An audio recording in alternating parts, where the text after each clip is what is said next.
AITA for sending security footage to my wife's affair partner's spouse before my wife saw it. I always thought trust was everything until I realized I was leaving my home and my life in the wrong person's hands. She met me at the door as if nothing in the world could go wrong. Hair pulled back, loose sweater, bright eyes. She took my coat before I could even set down the toolbox. She kissed me like she had been waiting for hours and pointed me toward the table she had set. Grilled chicken salad on the good plates. She laughed at my jokes about the night shift. She asked about the plant, put a cold drink in my hand, and nudged me toward a chair. Sit, eat.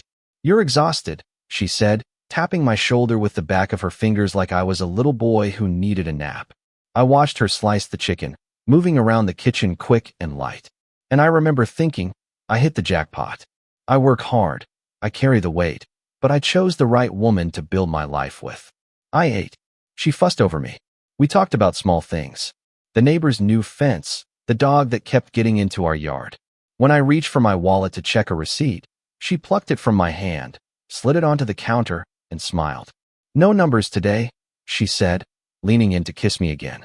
I went to bed full and absurdly content. If I had known where that kind of softness leads, I would have asked harder questions right then. The next day, in the afternoon, my neighbor Kenji called. We are not close, but he is the type who knows everyone's trash day and who left their garage open. He works from home and pays attention. Hey man, he started. Quick heads up. There have been a few break-ins over on Oak Street. Daytime, man, they get in fast, grab what they can. I was already on the highway, heading back to the factory. Are you serious? Yeah, cops came by earlier. You might want to beef up your security. I'm on it. I hung up. I called a security company from the parking lot and scheduled a full installation. Doors, windows, sensors, the whole deal. A 3-day job. When I told my wife, she looked at the calendar and frowned. 3 days while you're on the night shift. It's going to be loud, she said. Then go to your parents for the long weekend. Make it easy, I replied. She looked relieved, fast. My mom has been asking to see me. Do it. I want this done. I did not think twice. That was my first mistake. I should have paid more attention to how quickly she said yes. The crew arrived on Monday. I had only had 4 hours of sleep after a double shift, but I walked them through the panels and codes, signed the forms, and on a whim, on Kenji's suggestion, I added external cameras around the house, front and back, covering the driveway and the yard. I did not mention that part to my wife. I was not planning anything. I just wanted an extra layer I did not have to think about. When she packed a small bag to go to her parents, she blew me a kiss over her shoulder. Talk to you tonight, she said. She did not call that night, or the next. She sent a few pictures, coffee with her mom, one of the dog on the couch, and that was it. I replied, sleep well, and she left me on read. I told myself she was letting me rest while installers tore up drywall and stomped in and out.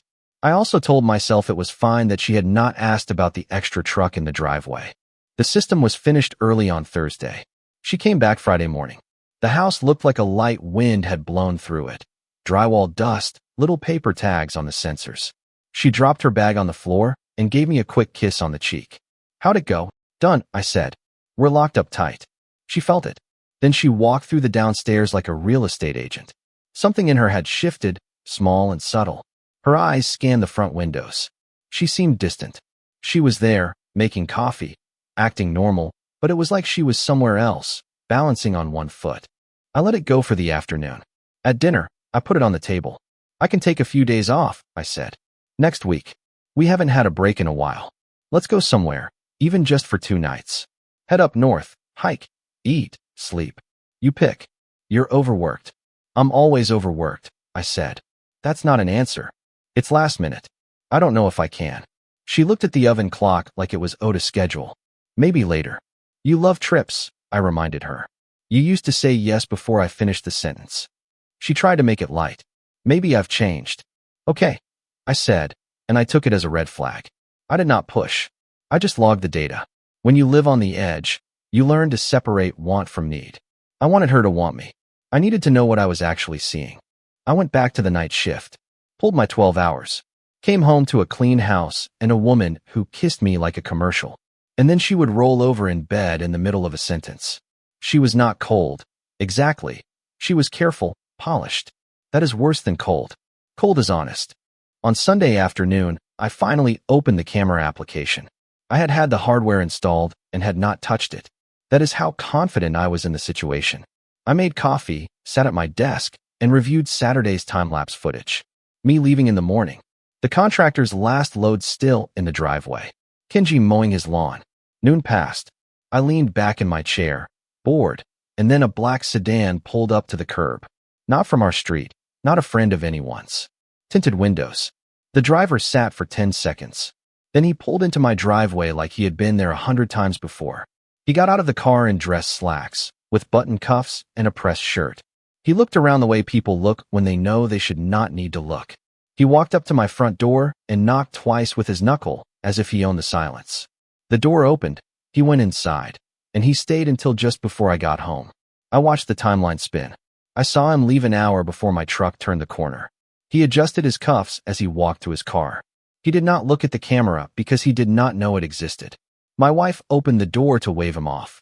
The video caught her profile for a second. That was not a delivery guy, not a cousin. I paused the feed, sat very still. Then I went to the kitchen where she was slicing apples and talking about a new podcast. Did anyone stop by yesterday? I asked. She blinked once. No, what? The neighbor thought he saw a car. Her mouth opened and closed before the words found their place. No, I was here all day by myself. I let the lie hang in the air. Okay, that was enough for me. I do not do screaming matches. Screaming is for people with no leverage. I prepare. I texted a guy I know, an ex-cop named Raphael who runs a small PI firm, and hired him. The request was simple. Watch my house while I am at work. Log everything. If a stranger shows up again, follow him. Get a name. Give me enough facts to act like an adult, not a paranoid fool. Raphael asked one question. You want me to confront or just collect? Collect, I replied. No cowboy moves. He grunted. Give me a week. I did more than that. I transferred our joint account into a separate reserve with a weekly allowance. I canceled the automatic transfers I had set up back when love made me generous. I texted her about the new rule. House is paid for, groceries are covered. Anything extra runs through me until I get these overtime hours balanced out. She replied quickly with a bouncing heart emoji. Of course, honey, you work too hard. That was the first softening, perfectly timed. After days of distance, she turned playful. The next morning, there was a note in my lunchbox. Thanks for everything you do. She sent 2 pictures during my shift. Her on the couch, feet under a blanket, my sweatshirt hanging off her shoulders. At 10 p.m., she called for the first time in days. Sorry I've been weird, she said. I think being at my parents' place just put me on edge. Noted, I told her. We're good. We are, she repeated, and asked when I would be home. I did not follow the warm tone, but I let it be. My move had been financial. Her response was emotional. That told me enough. Midweek, she proposed a fancy dinner. Thursday, she even suggested I sleep in on Friday. Said she would cover breakfast. The second softening. It felt like a candlelit apology letter. Let's do it, I replied. We can take the truck, she hesitated. I was thinking an Uber. Truck works, I added. I want to stop by the hardware store after. I wanted her to know I was driving. She laughed like it was cute. Okay, Mr. Practical. We did not make it to Thursday. Wednesday night, Raphael texted me a single line and an address. I walked into the factory hallway and called him. Talk to me, I said. The visitor is Connor. Married, runs a construction company, the kind that dresses like he is in finance, he said. He spent Monday's lunch with your wife at a place on River Road, corner table. That was the appetizer. Yesterday, he was in your driveway for 4 hours. I've got pictures. I followed him home. He lives in Briar. Here's his wife's number. He read it off slowly. I want the full file in my email. You got it. You still want me to sit tight for another day? Send me what you have, I said. Then you can stand down. When the images hit my phone, there was no doubt left in the world. My front steps, my doorway, the same pressed shirt. A table for 2, her smile, the one she used on me when she wanted me to forget I was tired, sitting across from him. The final blow was not a picture, it was the timeline. The same day I invited her on a trip, she was already blocking out dates with someone else. I did not call her, did not text. I stopped at the credit union on the way home and transferred our savings to a separate account I had opened years ago and never used. I left enough to cover the house bills and pulled everything that could fund someone else's lifestyle. I locked the cards in my name. I canceled one she did not know I had already paid off and changed the online passwords. Calm, clean, no theater. I sent Connor's wife the camera clips and the restaurant photo. Nothing dramatic, no red scribbles, just the facts and a short message. You do not know me. I am not here to wreck your life for sport. You need to see this. I am available to talk. Then I went back to work and pulled another 4 hours before the end of my shift, because I still needed to be a man who paid his debts. When I walked in that night, my wife was at the kitchen island, pale, hands flat on the counter. Honey, she started, her voice tight. How long have we had cameras outside? I took off my coat and hung it up. 2 weeks. Her eyes shot to the glass door. The math was visible. She was doing the accounting. I put my keys on the counter. Why? I did not ask her anything. Just let her panic fill the air. Everything okay? I asked, and kept walking down the hall. I'm going to take a shower. In the bathroom, I turned on the water and stood to the side. The house went quiet for a beat. Then I heard the soft click of my office door. That door squeaks on the bottom hinge, and I never fixed it because it tells me when someone goes in. I dried my hands and walked down the hall, no rush. She was hunched over my keyboard, trying combinations like a safecracker who thought I was a fool. Relax, I said, leaning against the doorframe. It's not in there. She spun around. What's not in there? Anything that's going to help you. I looked at the clock. I already sent everything to his wife. Her face twisted in a way I had never seen before. It was not pain or shame, but annoyance. What did you do? The pictures, the video, all of it? You had no right, she yelled. I know enough, I said. I know his name, his address. I know he uses my house like a motel and leaves before my truck turns the corner. She took a sharp breath. He has connections. He can make your life difficult. Why did you escalate this? Is his marriage more important than ours? I asked. Don't you see you're complicating things? You work, you pay the bills, that is your space. You don't involve other people in our problems. This isn't our problem, I said. You opened a second set of books. I'm just moving forward. I was almost out the door. You don't control this, she said, pointing down the hall. Fine, then pack your things. The papers are filed. Your access is cut. You're about to find out if your new life comes with a spare room. She tried one more tactic. Are you really going to throw away years because you felt ignored for a week? I looked at her. No, I'm throwing away years because you threw them away first. Her tone turned sharp. You're going to regret this. Maybe, I said, but I'd regret staying more. She stormed past me up the stairs, pulling suitcases like the house was on fire.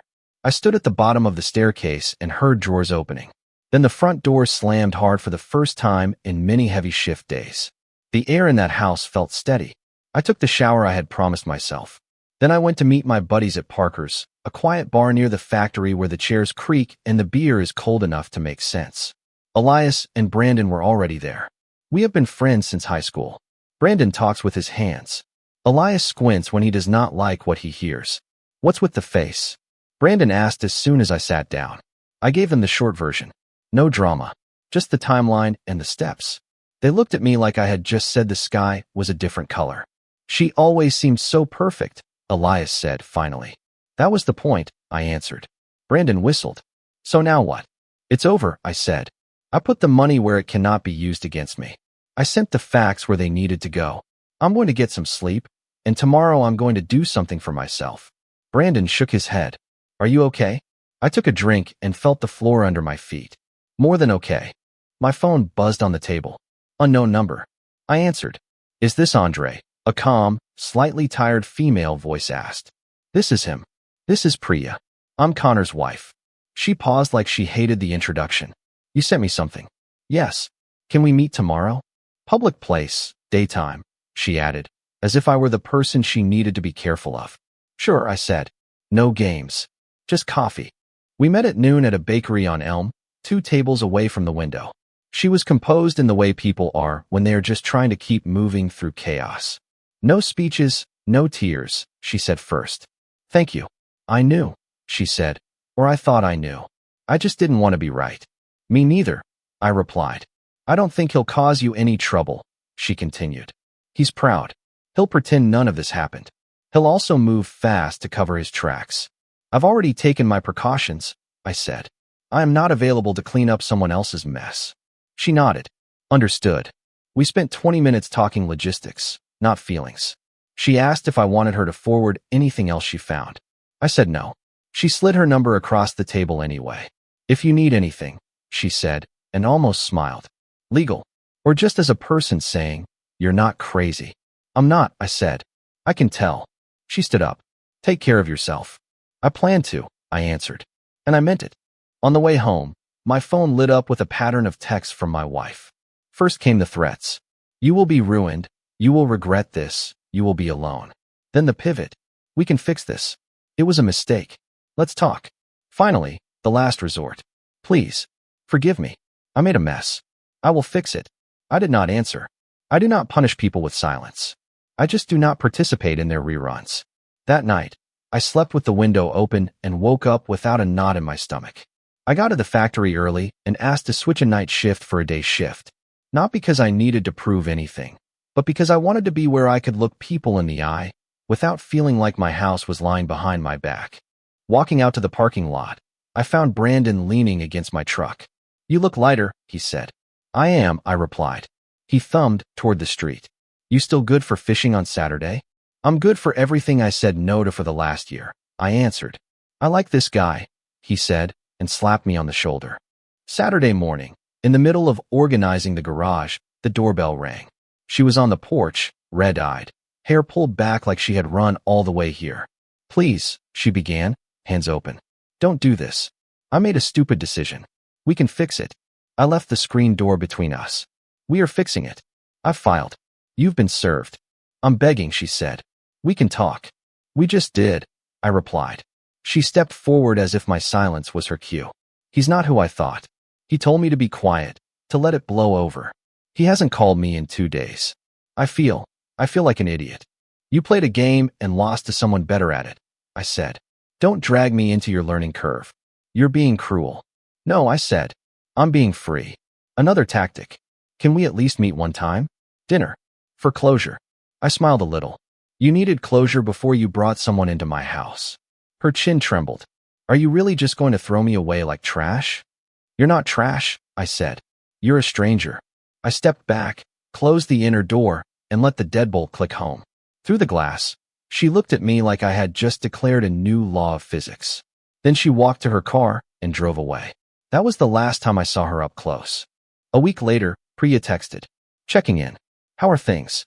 Better than okay, I replied. Seriously, she texted back.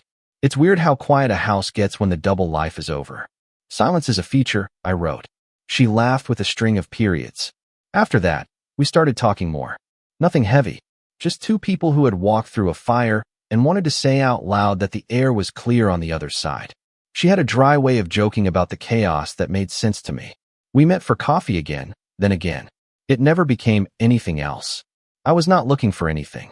Meanwhile, my ex kept texting. The messages softened. Old pictures, happy memories, apologies that sounded scripted. I did not block her. I was not hiding. I was choosing.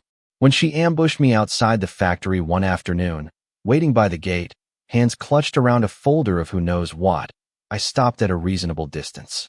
Give me 5 minutes, she said. You've got one, I replied. I've been staying at a friend's house. I don't want this. I want you. You want what you had? I corrected. Free house. Unpaid overtime. No questions. I can change. I'm not accepting applications. I hate you, she whispered. You're allowed, I said. Doesn't change anything. She cried. I listened. I did not fix. When she ran out of sentences, I walked past her and into work. She called after me. Words I did not need to keep. I did not look back.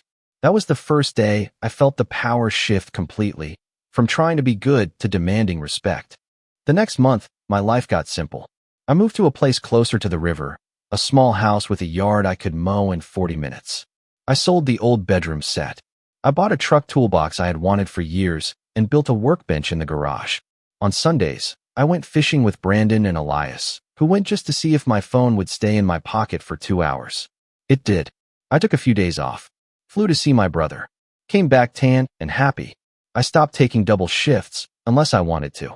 At night, Priya would sometimes call from her balcony.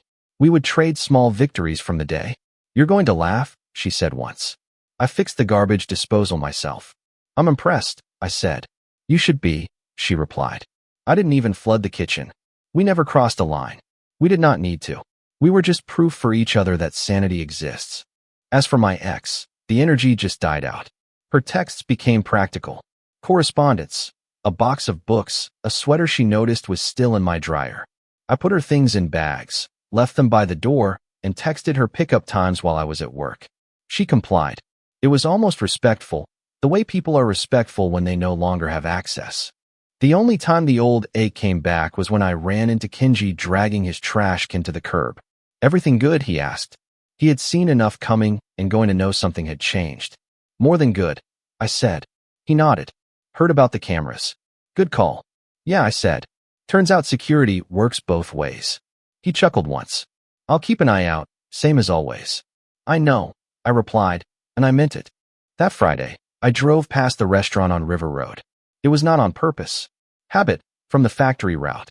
I saw Connor get out of his car and walk across the parking lot, checking his phone. He looked like every man who believes the world will always bend his way. I felt no anger, no bitterness. I felt nothing. He was not my responsibility. I had done my part where it mattered and stepped away. Later that night, as I was locking the back door, I heard a knock on the front, not frantic, not soft. I opened it. My ex was standing there with a small box. Last thing, she said. I looked at the box, then at her. Leave it there. Andre, she tried, using the nickname she used when she wanted something. Can I come in for a minute? No, I said. Her eyes went glassy. I miss you. I miss the man I was in that house, I replied. The one who trusted what he came home to. That man is not coming back. She looked at me, searching for a switch to flip. You were always stubborn. I was always consistent, I said. Now I'm selective. She put the box on the ground, stepped back, and did something I would not have predicted 2 months ago. She nodded. Good night, she said, and left without a slammed door, without an insult, just the acknowledgement that the gate was finally closed. I took the box, put it in the garage, and went back to my new quiet. I made coffee, even though it was late. I walked through my small house, which fits me like a broken-in pair of work boots, and I felt the click of a deadbolt inside my chest, not guarding anything from anyone, but securing what belongs to me. People ask what the point is of drawing lines when they are always crossed. Here's the answer from a man who worked until he could not see straight and then saw his life on a camera feed. You draw the line because it shows you where to stand when someone else jumps the fence. You do not yell, you do not run, you stand, you define the rules, and you enforce them. A month after the last box left my porch, Priya and I sat on a bench by the river. We watched a couple teach their kid how to throw a ball. She handed me a paper cup. To the quiet, she said. To clarity, I replied. She smiled, and we let the water do the talking. My phone stayed in my pocket, not because I am suddenly noble, but because I had nothing to hide and nothing to monitor. That is a luxury overtime cannot buy. These days, my life is simple. I work a clean schedule.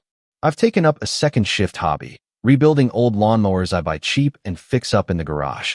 I take the truck to the lake. Lunch from the cooler, music on low. I say yes to people who deserve a yes. I flirt at the hardware store, at the coffee shop, sometimes at Parker's. I do not make promises. I am not punishing the world for what one person did. I'm just not handing over my keys to the first open hand. If there's a moral, it's this. Respect is not a negotiation. You either have it in your house, or you do not. When it is gone, you can hang curtains and set tables and smile at doorways. But you are just acting in a space that has lost its value. The solution is not a grand gesture. It's a decision. When she tried to make her choice my problem, I made a different one. I did not raise my voice. I did not break anything. I saved the money, opened the door, sent the facts where they belonged, and when she came back to say she could undo it, I told her the same phrase she used on me, not knowing it would be the last thing I would ever say to her. This is not how this house works. I live in a different house now, and it works. Comment. True strength is not about how loud you can be, but how calmly you can hold your ground. Setting boundaries is one of the highest forms of self-respect you can practice. It is about choosing what energy you allow into your life and which people you must respectfully ask to leave. Sometimes, the kindest thing you can do for yourself is to walk away from a situation that no longer serves your peace. Healing is not about forgetting what happened. It is about remembering your own worth despite it. You have the power to write the next chapter of your story with intention and clarity. Learn to trust your instincts when something feels off. The quiet that comes after you make a difficult but necessary decision is a reward in itself. Always choose the path that leads you back to yourself. If you liked it, don't forget to leave a comment and support the channel by subscribing. See you in the upcoming stories.